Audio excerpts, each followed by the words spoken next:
আর আমার বাবুটা অত সময় ধরে না খাওয়া, তো আমি ভাবলাম যে বাবুকে নিয়ে একটু ফাঁকে একটু হাঁটাহাঁটি করি, ওর মনটা ঠিক লাগবে আর ওর জন্য কেনাকাটা করি, কারণ বাইরে নামলেই তো ওর জন্য কিছু না কিছু আমি কিনি। তো ওর একটা অভ্যাস, মার সাথে বাইরে আসলে মা আমার জন্য কিছু না কিছু কিনবে। আর সামনেই কিন্তু আমাদের সিঙ্গার শোরুমটা, তো আমরা ওখানে চলে যাব। তো এই ফাঁকে আমি একটু দেখতেছিলাম আমার জন্য ড্রেসটা, দেখলাম যে ভালো লাগতেছে না, আবার এদিকে চলে যাই।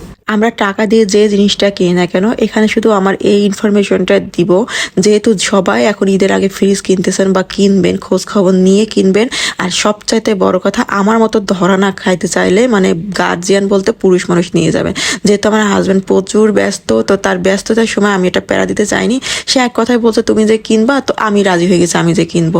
আর এটা হতেই পারে, মেয়ে মানুষ আমরা সব কিছুই করি, তো একটু কাজ তো করতেই পারি, মাঝে মাঝে পুরুষ যেহেতু ছাড় দিতেই পারি। তো সেইটা চিন্তা ভাবনা করেই কিন্তু চলে যাওয়া। কিন্তু না, আসলে যেতে হয় এইসব ইলেকট্রনিক কাজ, ইলেকট্রনিক জিনিস, একটা বড় বড় মাপের জিনিসগুলো না ঘরে